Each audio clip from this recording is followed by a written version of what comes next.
কিভাবে জিহাদ করতে হয়। আল্লাহর নবী 27টি জিহাদে সশরীরে অংশগ্রহণ করে উম্মতকে জিহাদের প্র্যাকটিক্যাল শিক্ষা দিয়েছেন। প্রতিটি বিধান আমার নবী প্র্যাকটিক্যাল শিক্ষা দিয়েছেন। যারা উম্মতের মধ্যে নবুয়তের উত্তরাধিকার হিসেবে, নবুয়তের ওয়ারিস হিসেবে, পয়গম্বরদের ওয়ারাসাতুল আম্বিয়া হিসেবে যারা দায়িত্ব পালন করেন, মনে রাখবেন শুধুমাত্র কোরআনের তেলাওয়াত করে, শুধুমাত্র কোরআনের তাফসীরের ব্যাখ্যা করে দায়িত্ব ক্ষান্ত হয় না। নায়েবে নবী হতে চাইলে আল্লাহর কোরআনের একটা বিধান, কোরআনে পাকের এক একটা বিধান আল্লাহর জমিনে মানব সমাজের মধ্যে বাস্তবায়ন করে তার দায়িত্ব পালন করতে হয়।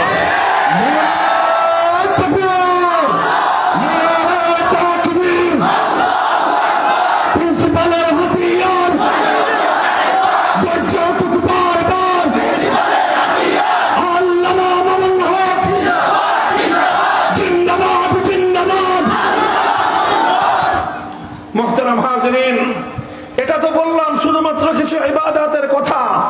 আল্লাহ নবী শুধুমাত্র ইবাদতের প্র্যাকটিক্যাল করেছেন তা নয়, শুধুমাত্র ইবাদতেরই আমলি নকশা পেশ করেছেন তা নয়, বরং কোরআনে পাকের প্রতিটি বিধান কিভাবে আল্লাহর জমিনে বাস্তবায়ন করতে হয় আমার নবী তার দৃষ্টান্ত উম্মতের সামনে প্র্যাকটিক্যাল ভাবে বাস্তব নমুনা উপস্থাপনের মাধ্যমে রেখে গিয়েছেন।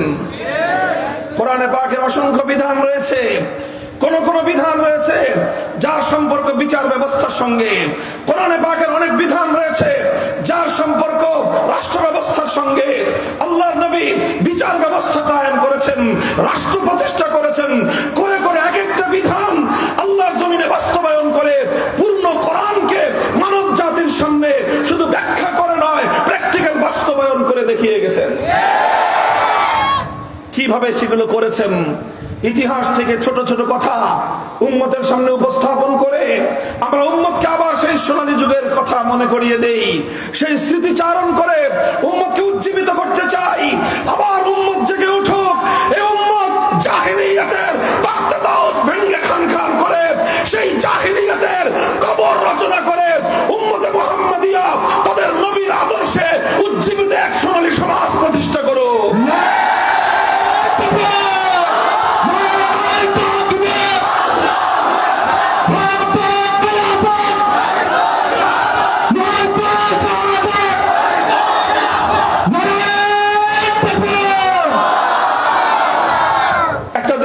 শোনাই, যেদিন আল্লাহর নবী তার জীবনের এক ঐতিহাসিক বিজয় ফাতহে মুবিন মক্কা বিজয় করলেন।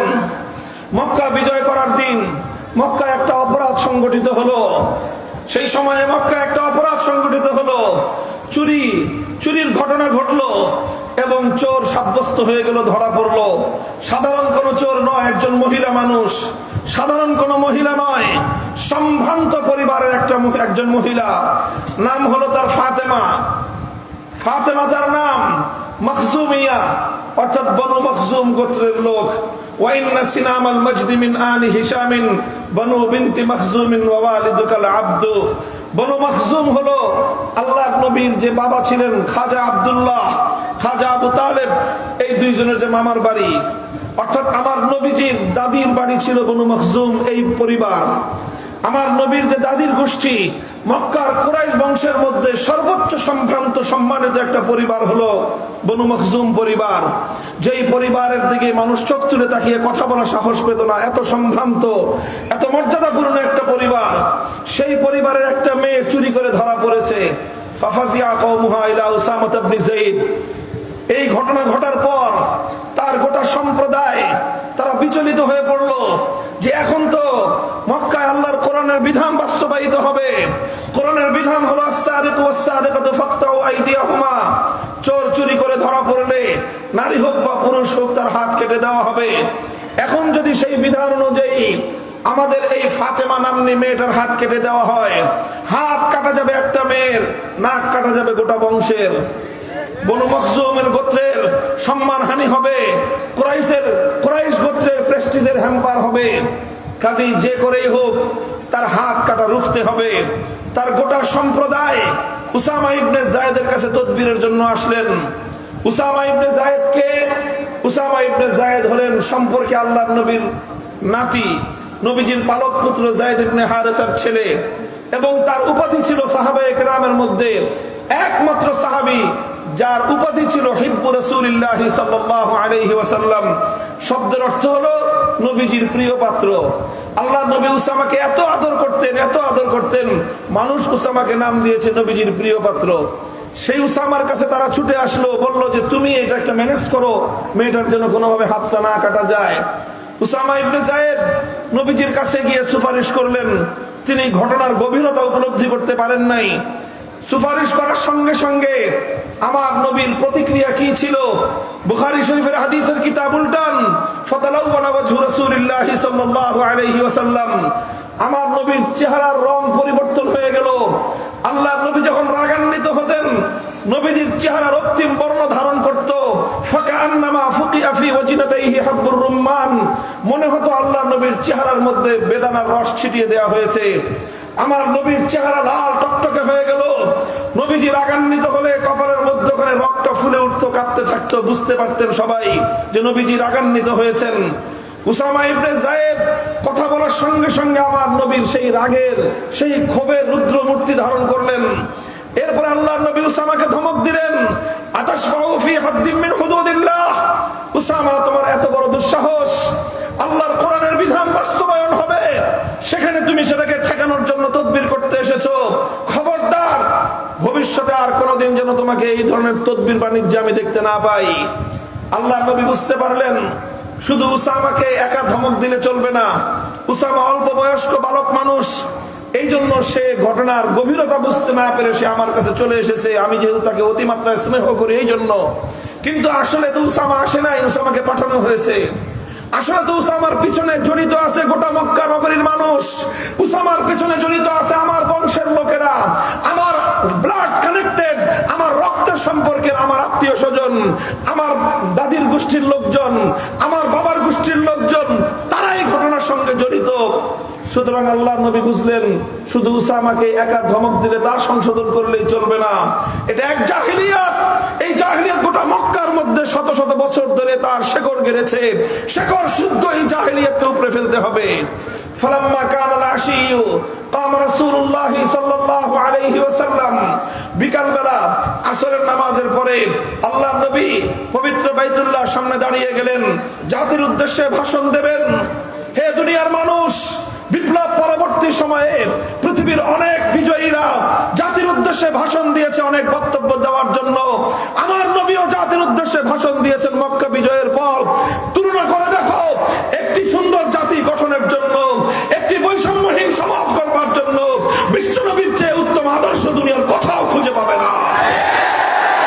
আমার নবী বললেন, তাদেরকে বুঝিয়ে বললেন যে দেখো, হে আমার কওম, হে আমার জাতি, হে আমার সম্প্রদায়, ইন্নামা হালাকা মান কানা ক্বাবলাকুম ইযা সারাকা ফীহিমুদ দাঈফ আকামু আলাইহিল হাদ ওয়া ইযা সারাকা ফীহিমুশ শরীফ তারাকুহু। তোমাদের পূর্বে বহু জাতিকে আল্লাহ পাক রব্বুল আলামিন ধ্বংস করে দিয়েছেন। সেই সকল জাতির কি অপরাধ ছিল? অপরাধ একটাই ছিল, যখন তাদের মধ্যে কোন শক্তিশালী মানুষ, প্রভাবশালী মানুষ, কোন পাওয়ারফুল মানুষ, ক্ষমতাবান মানুষ যখন তাদের মধ্যে অন্যায় করত, অপরাধ করত, সেই অপরাধের বিচার হতো না। কোন শিল্পপতি, কোন ক্ষমতাবান মন্ত্রী, এমপি, চেয়ারম্যানের দুলাভাই, এমপির শালা, মন্ত্রীর খালু, এই জাতীয় লোকজন, প্রশাসনের প্রভাবশালী লোকজন, টাকা পয়সাওয়ালা ধনী মানুষ যখন তাদের মধ্যে অপরাধ করত, সেই অপরাধ করার পরে নানা সিস্টেমে তাদেরকে রেহাই দিয়ে দেওয়া হতো, মুক্তি দিয়ে দেওয়া হতো। তাদের উপর কোনো বিচার ব্যবস্থা প্রতিষ্ঠা করা হতো না। ওয়াইজা সালাকা ফীহিমুদ দাঈফ আকামু আলাইহিল হাদ, ওই একই অপরাধ যখন কোনো দুর্বল মানুষ করত, কোন রিকশাওয়ালা, ঠেলাগাড়ি চালক, ভ্যান গাড়িওয়ালা, নৌকার মাঝি, কৃষক, শ্রমিক, মজদুর, রাস্তার টোকাই, দরিদ্র অসহায় মানুষ, তারা যদি কোনো কারণে ওই একই অপরাধ করত, আকামু আলাইহিল হাদ, তখন বলতো আইনের শাসন কায়েম করতে হবে। গরিবের উপর আইনের শাসন 100 ভাগের জায়গায় 200 ভাগ প্রতিষ্ঠা করা হতো। আল্লাহ নবী বলেন, যখন সমাজের মধ্যে এই ধরনের বৈষম্য তৈরি হয়, মুহতারাম হাজিরিন, ওয়াজ করা সহজ, আর এই সমস্ত কথা আমরা হুজুররা বললে কিছু মানুষের শরীরের মধ্যে অ্যালার্জির চুলকানি হয়। তারা আমাদের কাছ থেকে শুধুমাত্র নামাজ, রোজা, হজ, যাকাত, পর্দা, পুশিদা, বাপ মার হক আর এই সমস্ত আখিরাতের, জান্নাতের, জাহান্নামের ওয়াজ শুনতে চায়। আমাদের কাছ থেকে তারা ইনসাফের ওয়াজ শুনতে চায় না। আমাদের কাছ থেকে তারা বিচার ব্যবস্থার অসঙ্গতিগুলোর কথা শুনতে চায় না। আমাদের কাছ থেকে রাষ্ট্র ব্যবস্থার অসঙ্গতির কথা তারা শুনতে চায় না। আর এর চেয়ে বড় দুর্ভাগ্যের বিষয় হলো, যেহেতু তারা শুনতে চায় না, এজন্য আমরাও বলতে চাই না। এটা হলো দুঃখজনক জায়গা। আমার আব্বাজান শাইখুল হাদিস রহমতুল্লাহ আলাইহির জীবনের শেষ প্রান্তে এসে আমি বহুবার এই কথা, এই হুবহু এই শব্দ বলতে শুনেছি, আলেম সমাজ ওয়াজের ধারা পরিবর্তন করে দেন। আলেম সমাজ ওয়াজের ধারা পরিবর্তন করে দেন। এই জাহিলিয়াতের, এই সমাজের, এই সকল কায়েমি স্বার্থবাদীদের স্বার্থ রক্ষা করে কথা বলা বন্ধ করে দেন। কায়েমি স্বার্থবাদীদের চেহারার দিকে তাকিয়ে শিক্ষা প্রতিষ্ঠান পরিচালনা বন্ধ করে দেন। জাহিলিয়াতের বিরুদ্ধে জিরো টলারেন্স নীতিতে নেমে আসুন। এই জাহিলিয়াত ধ্বংস করার জন্য আলেম সমাজ ছাড়া কেউ নেতৃত্ব দিতে পারবে না। মুহতারাম হাজিরিন,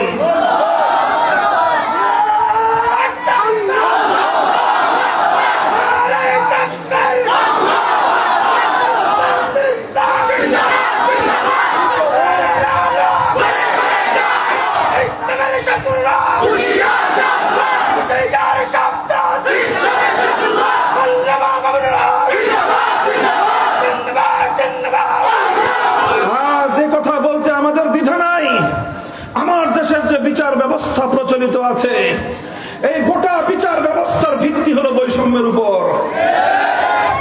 বলবেন হুজুর এত বড় কথা বলতেছেন, আপনার বিরুদ্ধে তো আদালতের সমন জারি হবে। করতে পারেন সমন জারি, কিন্তু সমন জারি করে সত্যকে ঢেকে রাখতে পারবেন না। 41টা মামলার আসামি, কাজে আইন আদালত সম্পর্কে ছোটখাটো উকিলের চেয়ে বেশি বুঝি। শুধু আমি না, আমার যে অ্যাসিস্ট্যান্ট মাঝারি সাইজের উকিলের চেয়ে ভালো এক্সপার্ট হয়ে গেছে এখন আইন আদালতে, আদালতে পাড়ায় দৌড়াইতে দৌড়াইতে। বর্তমান যে বিচার ব্যবস্থা, সেই বিচার ব্যবস্থার অনেকাংশেই যে কথাটা সত্য, একেবারে চিরন্তন সত্য, মর্মান্তিক সত্য হলো এই, টাকা আছে যার বিচার পাবে সে। তোমার টাকা নাই, তোমার কথা এই আদালতের দেয়াল ভেদ করে, এই পাষাণ দেয়াল ভেদ করে এই আদালত পাড়ার মধ্যে অবস্থানকারীদের কর্ণকুহরে তোমার আত্মচিৎকার পৌঁছবে না। একই মামলার আসামি, কেস পার্টনার, যে মূল আসামি টাকাওয়ালা, টাকার কুমির, সে গ্রেফতার হলো কোনো কারণে, যদি কোনো কারণে গ্রেফতার হয়েও যায় সমস্যা নাই, টাকা আছে, সবচেয়ে বড় ব্যারিস্টার কন্ট্যাক্ট করবে, কত চান, কত প্রয়োজন, 2 লাখ টাকা আপনাকে অ্যাডভান্স দিলাম, আর বাকি 3 লাখ টাকা জামিন নিবেন, সঙ্গে সঙ্গে পাবেন। কাজেই প্রভাবশালী উকিল, ব্যারিস্টার, সে তো আইনজীবী, আইন পেশা তার, কাজেই তিনি কন্ট্যাক্ট করবেন। একজন টাকাওয়ালা খুনের মামলায় আসামি হয়ে গ্রেফতার হয়েছে, 5 দিনের মাথায়, 7 দিনের মাথায়, 2 মাসের মাথায়, 5 মাসের মাথায় জামিন নিয়ে বের হয়ে আসবে। একই মামলার আসামি আরেকজন গরিব রিক্সাওয়ালা, টাকা নাই, যার নুনন্তে পান্তা ফুরায়, যার ঘরে চুলার আগুন জ্বলে না, যার রিক্সার প্যাডেল না ঘুরলে তার অসুস্থ মায়ের চিকিৎসার ব্যবস্থা হয় না, যার রিক্সার প্যাডেল না ঘুরলে তার দুগ্ধপোষ্য সন্তানের মুখে প্রয়োজনীয় আহারটুকুর ব্যবস্থা হয় না, সে সন্তানের আহারের ব্যবস্থা করবে না, তার এই বৃদ্ধা পিতা মা, বৃদ্ধা মা ধুকে ধুকে মরবে না, তার এই স্ত্রী সে মানুষের দুয়ারে দুয়ারে ভিক্ষা করে ফিরবে, এগুলো করবে না, বাড়িঘর বিক্রি করে উকিল ভাড়া করবে? বলেন, তার বাড়িঘর বিক্রি করে উকিল ভাড়া করার পয়সা তার নাই, সুতরাং তার জন্য বড় কোনো উকিল গিয়ে দাঁড়াবে না। বলবেন সরকার তো উকিল দেয়, যার কোনো উকিল নাই তার উকিল সরকার দেয়, লেখা থাকে। হ্যাঁ দেয়, সরকার উকিল দেয়, কিন্তু কত ধানে কত চাইল হয়, যারা মামলায় পড়ছেন তারা বুঝবেন। কত ধানে কত চাল হয়, সরকারি উকিল পাইতে হলে কত টাকা ঢালতে হয় সেটা যে দেখেন। আর সেই উকিল কিভাবে মামলা চালায় সেটা যারা জেনেছেন তারা জেনে দেখবেন। মুহতারাম হাজিরিন, আমি বিচার ব্যবস্থার কথা নিয়ে বলছি। এরপরে দেখবেন সেই একই মামলার আসামি বছরের পর বছর পেরিয়ে গিয়েছে, যুগ পার হয়ে গেছে, অথচ তার চেয়ে বড় আসামি, মূল আসামি, যা মূল অভিযোগ যার বিরুদ্ধে, সে কিন্তু 3 মাসের মাথায় জামিন নিয়ে বুক ফুলিয়ে সমাজে ঘুরতেছে ফিরতেছে। আর ওই একই মামলার আসামি আরেকজন 12 নম্বর আসামি, 12 বছর পর্যন্ত তার কপালে জামিন নাই। পত্রিকায় আমি রিপোর্ট দেখেছি, এই রিপোর্টগুলো দেখলে আমার চোখের অশ্রু ঝরে, কারণ এই দৃশ্য আমি নিজে জেলখানার দেয়ালে কারাগারের ওই লৌহ প্রাচীরের মধ্যে এই দৃশ্যগুলো দেখেছি। সেই সমস্ত দুঃখী মানুষের আত্মচিৎকার আমরা শুনেছি, যে আত্মচিৎকার কারাগারের লৌহ পাষাণ প্রাচীর ভেদ করে মানবতার কর্ণকুহরে পৌঁছে না। অসংখ্য মানুষ দেখেছি। আমি পত্রিকা একটা রিপোর্ট পড়েছিলাম, জাতীয় পত্রিকার এই ইনকিলাব সহ সমস্ত পত্রিকায় বেশ কয়েক বছর আগে। একটা রিক্সাওয়ালা 12 বছর পর কপাল ভালো, কি ভালো, কপাল ভালো, 12 বছর পরে আদালত তাকে রায় দিয়েছে বেকসুর খালাস। কয় বছর পর? তাও কি তার, কি বললাম, আরে কপাল ভালো, তার কপাল ভালো, বিচার পেয়েছে 12 বছর পর, বেকসুর খালাস। 12 বছর পরে যুবক রিক্সাওয়ালা ঢুকেছিল 25 বছর 30 বছর বয়সে, এখন সে 45 বছরের বার্ধক্যে উপনীত। সে বলে চিৎকার করে জেলখানা থেকে বের হয়ে সে উন্মুক্ত আকাশের দিকে তাকিয়ে, হে সমাজ, আমাকে 12 বছর পর বেকসুর বলবার দরকার নাই, আমাকে বেকসুর বলবার দরকার নাই। আমার যে মা চিকিৎসাহীন অবস্থায় তার সন্তানকে কারাগারে রেখে ধুকে ধুকে মরে কবরে চলে গেছে, আমার সেই কবরগ্রস্ত মাকে ফিরিয়ে দাও। এই 12টা বছর আমার যুবতী স্ত্রী তার স্বামীর সোহাগ থেকে বঞ্চিত হয়েছে, আমাকে বেকসুর বলার প্রয়োজন নাই, আমার স্ত্রীকে তার 12 বছরের স্বামীর সোহাগ ফিরিয়ে দাও। আমার শিশু সন্তানকে রেখে গিয়েছিলাম 12টা বছর পর্যন্ত পিতৃ স্নেহ থেকে বঞ্চিত হয়ে, যেই শিশুটা অনাদরে অবহেলায় বড় হয়েছে, আমার সেই সন্তানের 12 বছরের পিতৃ স্নেহ ফিরিয়ে দাও। কি জবাব আছে? হে জাহেলি সমাজ, হে সমাজপতিরা, কি জবাব আছে তোমাদের কাছে? কেউ বলতে পারে এটা বিচ্ছিন্ন ঘটনা, এটা বিচ্ছিন্ন ঘটনা। যাও কারাগারগুলোতে, বাংলাদেশে 70,000 থেকে 80,000 বন্দী আছে, এর মধ্যে কম করে না হলেও 20 থেকে 25,000 বন্দী শুধুমাত্র এই জন্য বছরের পর বছর জেল খাটছে, টাকা দিয়ে ব্যারিস্টার ভাড়া করবার পয়সা তাদের না। কারণ সিস্টেম এটা, এটাই সিস্টেম, এটাই পদ্ধতি। এজন্য বলতে চাই, ব্রিটিশ প্রবর্তিত জাহেলিয়াতের বৈষম্যের বিচার ব্যবস্থা ভেঙে গুড়িয়ে দাও।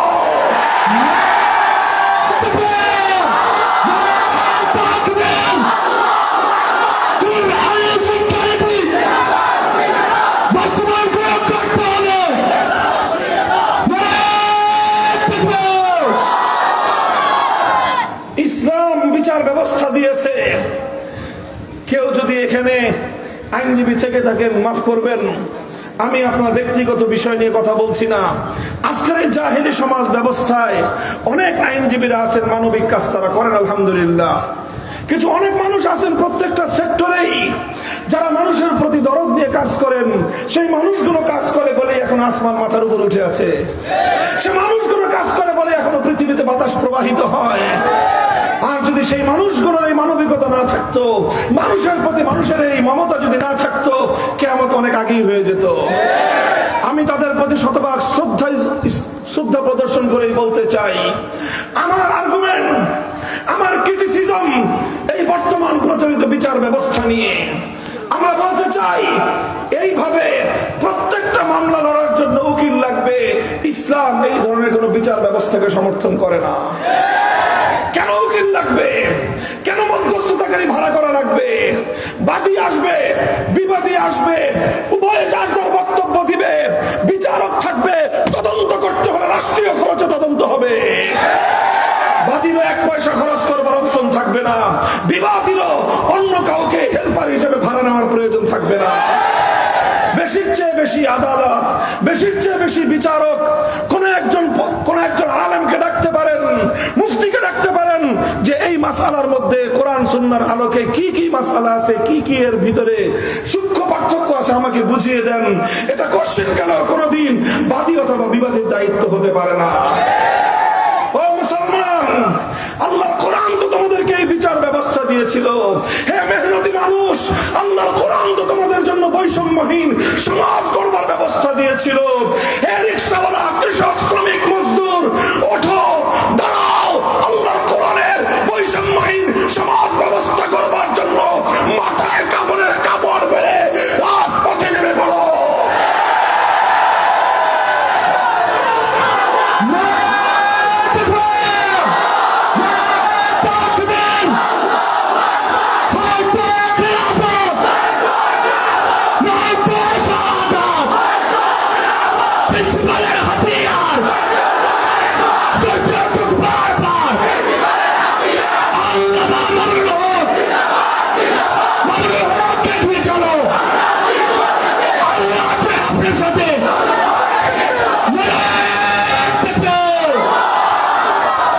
মুহতারাম হাজিরিন, ক্ষমা করবেন আমাকে, কথাগুলো বলতে গেলে কণ্ঠের আওয়াজ আমরা নিয়ন্ত্রণ করতে পারি না।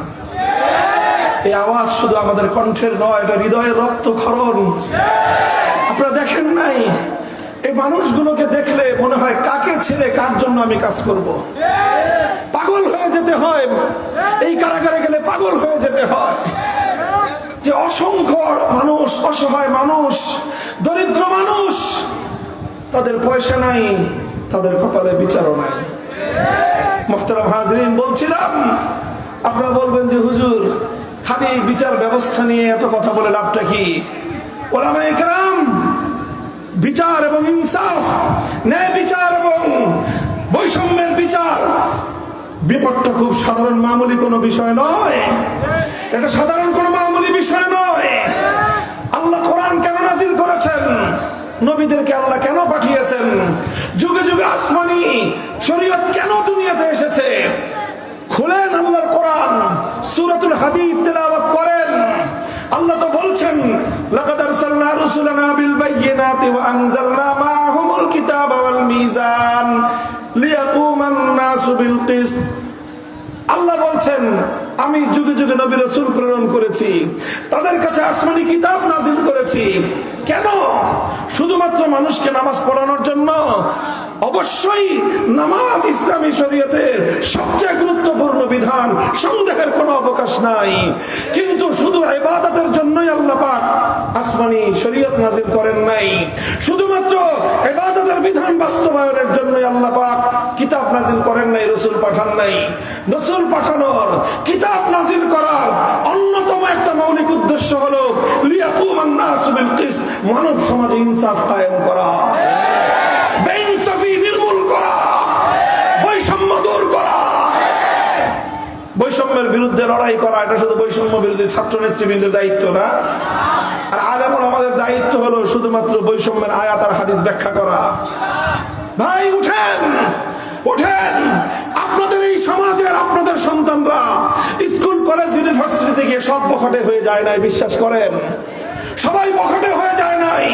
আজও স্কুল, কলেজ, ইউনিভার্সিটিতে অনেক সন্তান আমাদের রয়েছে যাদের হৃদয়ে তাওহীদের আগুন জ্বলছে, যারা বৈষম্যহীন সমাজ গড়বার জন্য রক্ত দিতে প্রস্তুত, যারা আবু সাঈদদের মতো, মুঈর মুক্তদের মতো মানুষের জন্য অকাতরে জীবন দেওয়ার জন্য প্রস্তুত। হে আলেম সমাজ, তোমরা একটু জাগো। তোমাদের ওই সমস্ত স্কুলের, কলেজের সন্তানদের, তোমাদের ভার্সিটির ভাইদেরকে একটু আলোকবর্তিকা দেখাও, একটু আশার বাণী শোনাও, একটু নেতৃত্ব দাও। তোমার এই বাংলাদেশ ইসলামের সোনালী বাংলাদেশে পরিণত হবে।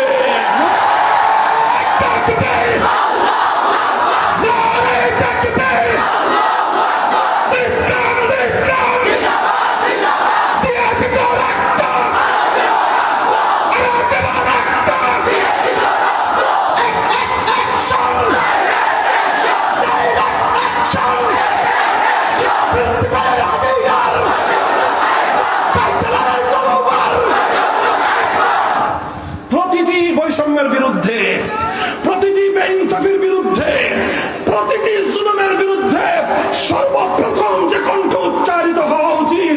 সেটা প্রিন্সিপালদের মতো আলেমদের কণ্ঠস্বর।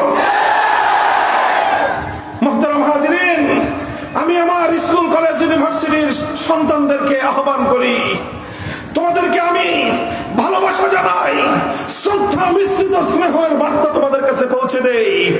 তোমরা আসো, আসো, বিভেদের দেয়ালগুলো ভেঙে আমরা যেভাবে 5ই আগস্টের পূর্বে এক কাতারে দাঁড়িয়ে গিয়েছিলাম, ফ্যাসিবাদ টিকতে পারে নাই। আমাদের ঐক্যের সামনে ভিন দেশি কৃতদাসী দালালরা দেশ ছেড়ে পালিয়ে যেতে বাধ্য হয়েছে। তোমরা এভাবেই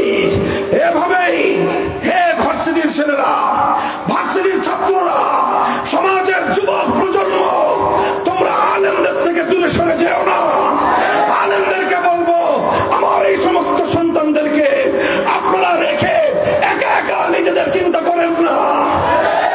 সমাজ বদলের শপথ গ্রহণ করুন, সমাজকে পরিবর্তন করবার শপথ গ্রহণ করুন। আল্লাহর কসম খেয়ে বলি, এই জমিনের চূড়ান্ত গন্তব্য সোনার মদিনা। দিল্লি পিকিং নয়, দিল্লি আর পিকিং নয়, মস্কো আর ওয়াশিংটন নয়, শাহজালালের পুণ্যভূমিতে আল্লাহর দ্বীন কায়েম হবেই হবে। আজ না হয় কাল রুখে দেওয়ার সাধ্য কারো হবে না ইনশাআল্লাহ।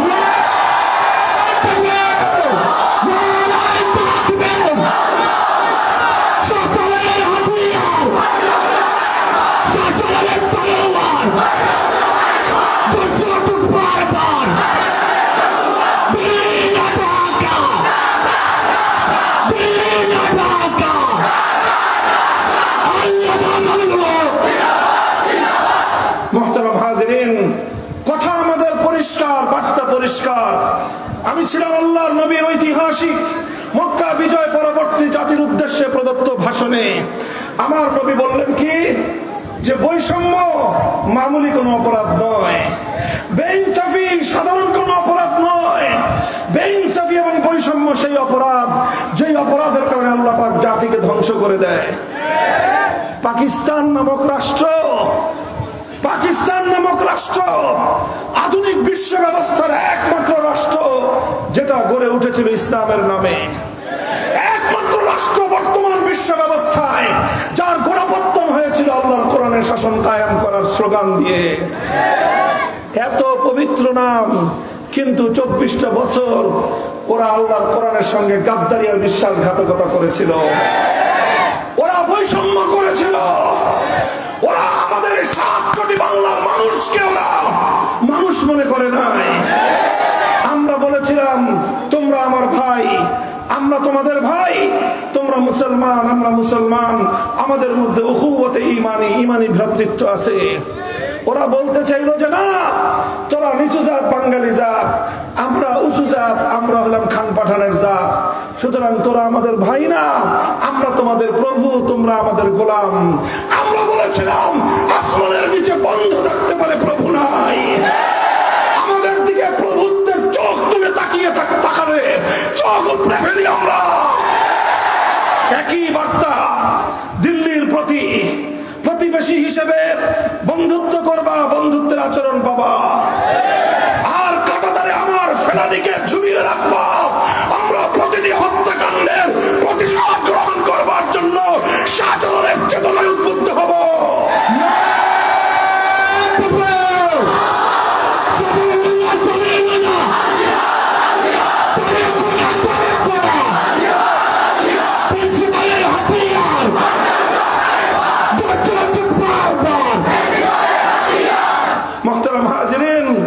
ওরা মনে করেছে কৃতদাসীকে আমার কাঁধের উপর বসিয়ে 15 বছর আমার অধিকার হরণ করেছে, আমাদেরকে দাবায় রাখবার চেষ্টা করেছে।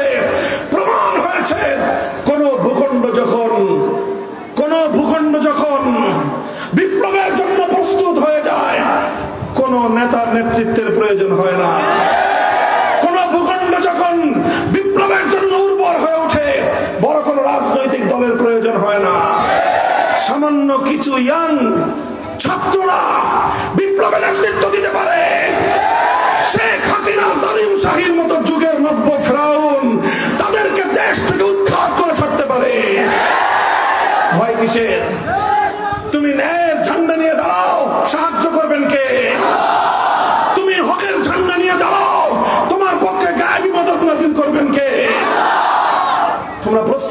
ইনশাআল্লাহ। বিপ্লব হবে এই মাটিতে, চূড়ান্ত বিপ্লব হবে মাটিতে। আল্লাহ পাক তৌফিক দান করেন। কাজেই বৈষম্য, বেইনসাফি মামুলি কোনো বিষয় নয়। আমরা যখন রাষ্ট্রকে নিয়ে, যখন সমাজ নিয়ে, প্রশাসন ব্যবস্থা নিয়ে, বিচার ব্যবস্থা নিয়ে যখনই আমরা কথা বলতে যাই, তখনই একদল মানুষ মনে করে যে এই সমস্ত প্রসঙ্গ হুজুরদের আলোচনার বিষয় না। এটা সমাজের আরেকটা বড় জাহেলিয়াত। এটা দুই শ্রেণীর মধ্যে, হুজুরদের মধ্যে এই জাহেলিয়াত অনেকটাই প্রভাব বিস্তার করে তাদেরকেও প্রভাবিত করে ফেলেছে। এখন আলেমরা হীনমন্যতায় ভুগছে। হে ওলামায়ে কেরাম, নামাজের ওয়াজ করা যেরকম তোমার জিম্মাদারি, বেইনসাফির বিরুদ্ধে ওয়াজ করা তোমারই জিম্মাদারি। মানুষকে পর্দা পুশিদের ওয়াজ করা যেরকম আলেমদের দায়িত্ব, এই বিচার ব্যবস্থাকে ভেঙে গুড়িয়ে দিয়ে ইসলামী বিচার ব্যবস্থা কায়েম করার সংগ্রাম করো তোমারই জিম্মাদারি। আল্লাহ পাক বুঝবার তৌফিক দান করেন। ঘরে ঘরে প্রিন্সিপাল হাবিবুর রহমান পয়দা করে দেন আল্লাহ পাক। ইনশাআল্লাহ আমরা জেগে আছি। কথা বলো ঠিক না ঠিক? বিপ্লব আসবে কি আসবে না? ইনশাআল্লাহ আসবে। আল্লাহ নবী সর্বশেষ যে কথাটা বললেন, তিনি বললেন যে দেখো, আল্লাহ লাউ আন্না ফাতিমাতা বিনতে মুহাম্মাদিন সারাকাত লাকাতাতু ইয়াদাহা। হে আমার জাতি, শুনে রাখো, শুধু আমার ব্লাড কানেক্টেড ফাতেমা নয়, শুধু আমার দাদির পরিবারের, আমার আত্মীয় ফাতেমা নয়, আজ যদি আমি মুহাম্মদুর রাসূলুল্লাহর কলিজার টুকরা, আমার কন্যা, আমার সবচেয়ে আদরের দুলালী ফাতেমা যদি আজকে চুরি করে ধরা পড়তো, আমি আল্লাহর নামের শপথ করে বলছি, তার হাত কেটে দিতে আমি এক মুহূর্ত বিলম্ব করতাম না। ইনসাফ এটাকেই বলে। ইনসাফ শুধু আরেকজনের পোলার উপর দিয়ে বিচার করার নাম ইনসাফ নয়। ইনসাফ হলো নিজের ছেলে অন্যায় করলে সর্বপ্রথম তার বিরুদ্ধে ইনসাফ কায়েম করা। আমার নবী ইনসাফ শুরু করেছিলেন নিজের ঘর থেকে। আমার নবী ইনসাফ শুরু করেছিলেন নিজের পরিবার থেকে। আল্লাহ নবী যখন ঘোষণা দিলেন, আলা ইন্না দিমাআল জাহিলিয়াতি মাওযুউন তাহতা কদামাইয়া ওয়া ইন্না রিবাল জাহিলিয়াতি মাওযুউন তাহতা কদামাইয়া, জাহেলি যুগের সমস্ত কুপ্রথা, সমস্ত সুদী ব্যবস্থা আমি ধ্বংস ঘোষণা করলাম, বিলুপ্ত ঘোষণা করলাম। ওয়া ইন্না আউওয়ালা রিবান আদাহু রিবাল আব্বাস ইবনে আব্দুল মুত্তালিব, সর্বপ্রথম যার সুদ আমি মওকুফ ঘোষণা করলাম সেটা হলো আমার আপন চাচা আব্বাস রাদিয়াল্লাহু আনহু। সম্পদশালী মানুষ ছিলেন, সুদের উপর টাকা লগ্নি করতেন। আল্লাহর নবী ঘোষণা দিয়ে দিলেন, যারা যারা আমার চাচার কাছ থেকে সুদের উপর ঋণ নিয়েছিল, শুধুমাত্র মূল পুঁজি ফেরত দিবা, 1 টাকাও সুদ দিবা না। ইনসাফ কায়েম করতে হয় নিজের পরিবার থেকে, নিজের ঘর থেকে। বর্তমান সরকার, ভবিষ্যৎ সরকার, অতীত সরকারকে তার বলে লাভ নাই। সবাইকে বলি, ইনসাফ কায়েম করার যদি কারো সৎ নিয়ত থাকে, আমাদেরকেও বলি, সর্বপ্রথম নিজের ঘরানার মধ্যে থেকে বিচার শুরু করতে হবে। আল্লাহ পাক বুঝবার তৌফিক দান করেন। আমি আলোচনায় ছিলাম কোথায়? ওই আল্লিমুহুমুল হিকমা, তালিমে হিকমত। এক একটা বিধান তেলাওয়াত করলেই দায়িত্ব শেষ হয় না, ব্যাখ্যা করে তাফসীর করে দিলে, সুরেলা কণ্ঠে ওয়াজ করে দিলে দায়িত্ব শেষ হয় না। বলবেন শুধু সুরেলা কণ্ঠে না, আমার মতো এরকম বজ্র হুঙ্কার দিয়ে চিৎকার করলেও দায়িত্ব শেষ হয় না। সব একই কথা, শুধু কথা দিয়ে দায়িত্ব শেষ হয় না। আল্লাহর নবীর 3 নম্বর দায়িত্ব ছিল, যতগুলো কথা জীবনে বলেছেন প্রত্যেকটা কথা প্র্যাকটিক্যাল বাস্তবায়ন করে মানুষকে দেখায় দেন। এটাই হলো তালিমে হিকমত। আলহামদুলিল্লাহ, এই তালিমে হিকমতের জন্য আমার জাতির মধ্যে অনেকগুলো দ্বীনি কাজ চলমান আছে। কথা বলেন ঠিক না? বলবেন কি কি কাজ? 1 নম্বর কাজ, তালিমে হিকমতের জন্য দাওয়াত এবং তাবলীগের মেহনত চলছে। দাওয়াত এবং তাবলীগের মেহনতের মধ্যে মানুষকে ইসলাম, দ্বীন এবং কোরআনের অনেক বিধান প্র্যাকটিক্যালি শেখানো হয়। এটা হলো তালিমে হিকমতের একটা মারকাজ। তালিমে হিকমতের আরেকটা মারকাজ হলো মজলিসে দাওয়াতুল হক। সেই মজলিসে দাওয়াতুল হকের মাধ্যমে ইসলামের অনেকগুলো বিধান প্র্যাকটিক্যাল ভাবে শিক্ষা দেওয়া হয়। তবে কিছু বিধান রয়েছে, ইসলামের অনেকগুলো বিধান, কিছু নয় অনেক বিধান, যেগুলোর কথা দাওয়াত এবং তাবলীগের মিম্বারে উচ্চারিত হয় না। যেগুলোর আলোচনা দাওয়াতুল হকের মজলিসেও নাই। না থাকার কারণ আছে, হিকমত আছে, সেটা ভিন্ন কথা, কিন্তু নাই।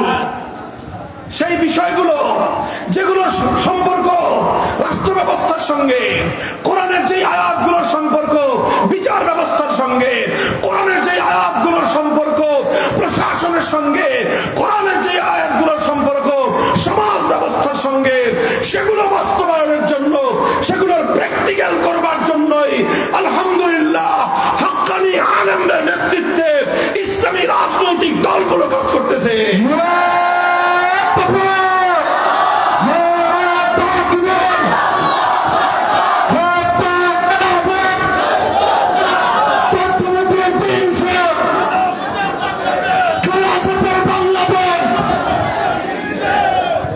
মুহতারাম হাজিরিন, কথার লম্বা নেই।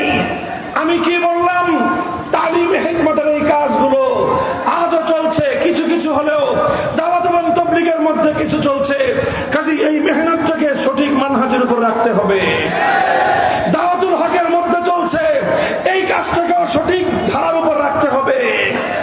কেউ যেন এটাকে নিজস্ব ব্যক্তি স্বার্থে ব্যবহার করতে না পারে, সেই ব্যাপারে সোচ্চার থাকতে হবে।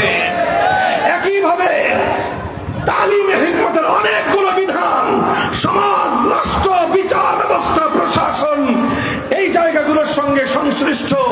আল্লাহর কোরআনের এক একটা বিধান সমাজে প্র্যাকটিক্যাল বাস্তবায়ন করবার জন্য সিয়াসতে শরঈয়া, ইসলামী রাজনীতির অবিচ্ছেদ্য কর্মকাণ্ড পরিচালিত হচ্ছে। কথা বলেন ঠিক না বেঠিক? সর্বশেষ আল্লাহর নবীর 4 নম্বর কর্মসূচি হলো ওয়ায়ুযাক্কিহিম, তাজকিয়া। তাজকিয়া সম্পর্কে একটা কথা বলে আলোচনা সমাপ্তির দিকে দিব। তাজকিয়ার অর্থ হলো কি? যেই কোরআন তেলাওয়াত করেছেন প্রথমে, তারপরে তার ব্যাখ্যা এবং মর্ম বুঝিয়েছেন দ্বিতীয় পর্যায়ে, তালিমে হিকমতের মাধ্যমে সেটা আমলে পরিণত করেছেন। এবার তাজকিয়ার মাধ্যমে সেই কোরআনকে আখলাকে পরিণত করেন। কোরআনী আখলাক তৈরি হওয়া, কোরআনী স্বভাব তৈরি হওয়া, এটার নামই হলো তাজকিয়া। আল্লাহর নবীর 4 দফা কর্মসূচি বোঝা গেল। নবীজির এই তাজকিয়ার কর্মসূচি অব্যাহত রাখার জন্য আজও হক্কানি উলামায়ে কেরাম, মাশায়েখে ইজাম, পীর সাহেবান, তাসাউফ এবং খানকাহি মেহনত করতেছেন। কথা বলেন ঠিক না বেঠিক? এই প্রত্যেকটা কাজ নবীওয়ালা কাজ। এই প্রত্যেকটা কাজ ইসলামের এক একটা ধাপ, এক একটা শাখাকে সমাজে জীবন্ত করে রাখার পরিশ্রম। এই জন্য আমি বলি, তেলাওয়াতে কিতাবুল্লাহর জন্য মক্তব এবং হেফজখানা জিন্দা থাকবে। আপনারা আমার কথা যদি সমর্থন করেন, তাহলে আপনারা সম্মতি জ্ঞাপন করবেন। পরিষ্কার বলছি, তেলাওয়াতে কিতাবুল্লাহর জন্য মক্তব এবং হেফজখানা জিন্দা থাকবে। তালিমে কিতাবের জন্য ইসলামী শিক্ষা ব্যবস্থা জিন্দা থাকবে। তালিমে হিকমতের জন্য দাওয়াত এবং তাবলীগের সহিহ ধারার মেহনত চালু থাকবে। তালিমে হিকমতের জন্য দাওয়াতুল হকের সুন্নতের মেহনত জারি থাকবে। তালিমে হিকমতের জন্য রাজনৈতিক অঙ্গনে ইসলামী রাজনীতি, কোরআন সুন্নাহর রাজনীতিও চলবে। তাজকিয়ার জন্য খানকাহি মেহনতও চলবে। আর এই পূর্ণটাকে উলামায়ে কেরামকে ধারণ করতে হবে। শাইখুল হাদিস আল্লামা আজিজুল হক রাহমাতুল্লাহি আলাইহি, প্রিন্সিপাল আল্লামা হাবিবুর রহমান রাহমাতুল্লাহি আলাইহি, এই 2 মহান ব্যক্তিকে আমি খুব ঘনিষ্ঠভাবে দেখার সুযোগ আমার হয়েছে। তাদেরকে আমি রাতের অন্ধকারে তাহাজ্জুদের জায়নামাজেও দেখেছি। তাদেরকে আমি দিনের পর দিন তাবলীগের বিশ্ব ইজতেমায় পড়ে থাকতে দেখেছি। আবার তাদেরকে আমি বাতিলের মোকাবেলায়, অন্যায় এবং অসত্যের বিরুদ্ধে রাজপথে জীবনের ঝুঁকি নিয়ে হুঙ্কার দিতেও দেখেছি। আমি তাদেরকে জীবনের প্রান্তিক সময়ে, জীবনের একেবারে অশীতিপর সময়ে, বার্ধক্যের সময়ে হকের কথা বলতে গিয়ে জালিমের জিন্দাখানায় বন্দী হতে দেখেছি। মুহতারাম হাজিরিন, আমার বিবেচনায় এই সকল উলামায়ে কেরাম আল্লাহর দ্বীন এবং ইসলাম এবং কোরআনের যে পূর্ণাঙ্গতাকে তারা ধারণ করতে সক্ষম হয়েছিলেন। প্রিন্সিপাল হাবিবুর রহমান রহমতুল্লাহি আলাইহির এই প্রতিষ্ঠিত জামিয়া মাদানিয়ায় দাঁড়িয়ে এখানকার সন্তানদেরকে আর বৃহত্তর সিলেটের শাহজালালের সমস্ত সন্তানদেরকে সমস্ত কওমি মাদ্রাসাগুলোর সন্তানদেরকে, বিশেষ করে সারা বাংলাদেশের সমস্ত মাদ্রাসার ছাত্র, বিশেষ করে আর ব্যাপকভাবে গোটা ছাত্র জনতাকে ডেকে আমি বলতে চাই, হাতে হাত রাখো, ঐক্যবদ্ধ হও, প্রস্তুত হও ইসলামী বিপ্লবের জন্য, ইসলামী সমাজ গঠনের জন্য, সকল মানব রচিত তন্ত্রমন্ত্রের কবর রচনা করবার জন্য। কথা বলেন ঠিক না বেঠিক? আমরা দাওয়াত দেই, সব কাজ চালু থাকবে। বিশেষ করে ইসলামী রাজনীতির দিকে কিছু মানুষ চোখ তুলে তাকাবার চেষ্টা করে, হুঁশিয়ার করে বলতে চাই, ইসলামী রাজনীতি আল্লাহর কোরআনের কিছু বিধান সমাজে বাস্তবায়ন করবার অপরিহার্য মেহনত। এই বিষয়ে যারা কোন কটূক্তি করবে, জিত পেরে ছিঁড়ে ফেলবো আমরা।